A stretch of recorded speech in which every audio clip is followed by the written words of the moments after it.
Привет! Hello! We're discussing EU versus Russia. In this second and final part, we will explore how would a full EU alliance do against Russia occupying Ukraine and possibly other bordering nations. Both sides start with full initial willingness to fight. No other allies are involved in any way and nukes are not an option. For those who believe lack of European unity would lead to a smaller European alliance, Part 1 covered that option. Do also watch it for other aspects not covered in this video. Belarus is this time a Russian ally, granting its territory and forces to it. Ukraine is considered as completely dissolved and busy fighting with itself, with no remaining armed forces. So what would be different if whole EU went to liberate Ukraine and protect the Baltics from Russia? Air power balance would change, so EU would control much of the front, though still with a steep casualty cost. EU has twice as many fighter jets, and difference in number of technologically advanced fighters is even bigger. Front control would be aided by European more advanced and more numerous airborne support platforms. Russian air forces penetrating over the front would thus lead to unacceptably steep losses. Russians would play defensively, counting on their air defenses to help them out. And that they would, as their advanced SAM inventory is Russia's biggest trump card.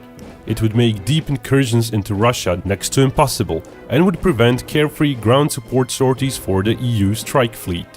EU would gradually accumulate losses, and their air power edge would over time diminish. Of course, by that time, Russian air forces would be basically halved and confined to occasional harassment strikes. EU would have to choose between time-consuming and risky relocation of their air bases closer to the front and poor sortie rates if much of their air forces operate from home bases. Their fairly potent aerial refueling fleet, however, would mitigate some of those issues. With air defenses and air forces neutralizing each other, the two sides would be left with organic ground-level firepower to support their troops. But before we dwell into that, let's look at overall army numbers. EU has a comfortable edge in every segment, especially when it comes to actual trained reserve. EU paramilitary, though, may not be able to project much of its manpower past their country's borders, though they could form the cornerstone of a mass mobilized army if conflict lasts for a year. As talked about in the first video, EU's biggest issue would be bringing the forces to the battlefield. Most of the Russian forces would start fairly close by, but EU would need to assemble forces from great distances. Complete EU would have some rapid reaction forces, but those are still fairly minor formations, especially if EU plays catch-up after Russia is already prepped for taking Ukraine. While transport planes would work overtime, getting whole brigades with thousands of their vehicles to the other side of Europe would, with very little exception, require rail and road transport. It would take months for EU forces to assemble large army groups capable of penetrating Russian defenses. Britain would need to hold them through the tunnel or over the sea, while Spanish troops would have quite a bit of traveling to do. Since both sides would transport troops from afar, both sides would try to disrupt those lines by air and cruise missile strikes. Russia does have a sizable bomber fleet, while EU has no such aircraft. But Russia doesn't have that many cruise missiles, as half of their fleet is specialized for anti-shipping missions. Russian overall ballistic and cruise missile inventory slightly lags behind in numbers, but their overall range is greater. EU rail transport infrastructure would be continuously harassed. Russians, faced with a potentially overwhelmingly strong enemy, might preemptively strike not only at Ukraine, but also try and take as much territory as possible before EU armies assemble. That includes taking the Baltics, trying to hold on to Kaliningrad, overrunning Moldova, and possibly even going into Finland a bit. Not all those gains would be done to hold them, but to slow down enemies' approach, make them go through a larger territory and destroy their roads and infrastructure.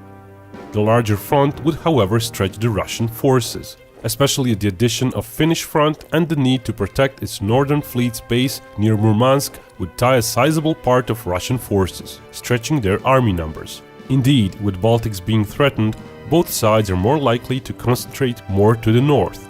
Russia might be forced to take a completely defensive stance in Ukraine. Russian initial scramble would see most of the Baltics cut off, as Russia might go through Belarus first, instead of wasting time occupying the Baltics. That's not to say Russia would not go for the 3 Baltic states as well, but it would not be the first priority. Cut off Baltic states would be easy prey later on, even if reinforced by EU by air and sea. When finally ready, EU would likely attack on a wide front, including pressing on through Finland towards St. Petersburg and try and cut off Murmansk. Part of the British forces could be ferried to Sweden, then travel to Finland by roads, joining the Scandinavian effort towards Russia. EU surveillance and recon assets are more numerous and more advanced, but realistically, neither side would be able to hide large army groups and have them perform surprise attacks.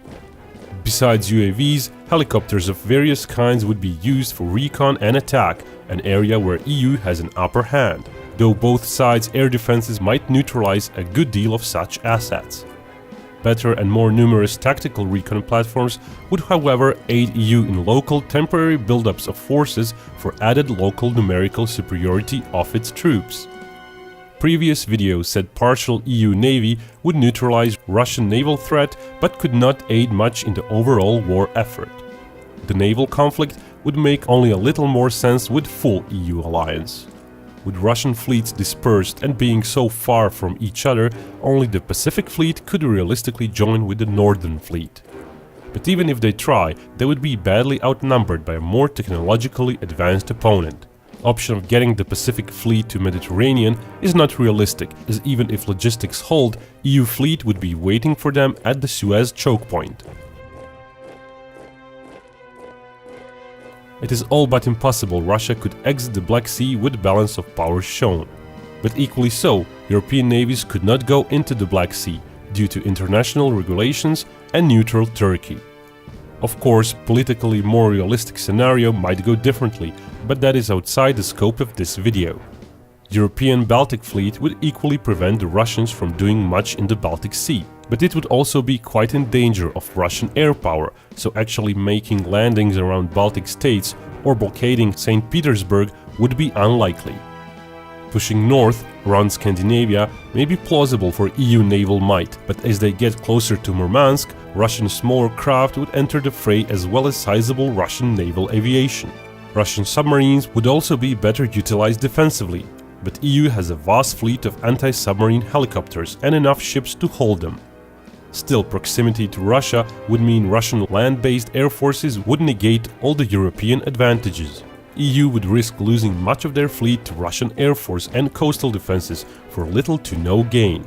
In the end, most likely outcome is that Russia would keep its fleets very close to its home, but on alert for any possible EU fleet incursion into the Baltic Sea. If that happens, Russian Northern and added Pacific Fleet might sail into Atlantic to relieve the pressure on the Baltics. Still, EU could afford to use a good deal of their air defense ships in the Baltics, helping in the much-needed air war. Eventually, EU fleets in the Baltic Sea would be joined by most of its amphibious landing assets, threatening Kaliningrad or other areas not as close to St. Petersburg.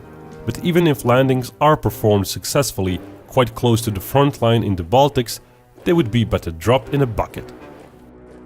Russian hardware numbers are pretty inadequate against whole of EU. Fast early gains before Europe assembles its forces are crucial if Russia hopes to retain some of the conquered land. The artillery, unusual Russian strongpoint, is an area where Russia lags behind when compared to whole of EU. While Russia does have thousands of old Cold War era guns and armored vehicles parked around in vast graveyards, there simply isn't enough trained personnel ready to man them. Russian armed forces would need to increase several-fold first. Even so, most of these new units would be manned by reservists with little real training when it comes to combined arms operations. It is unlikely that but a fraction of equipment could be put back into service.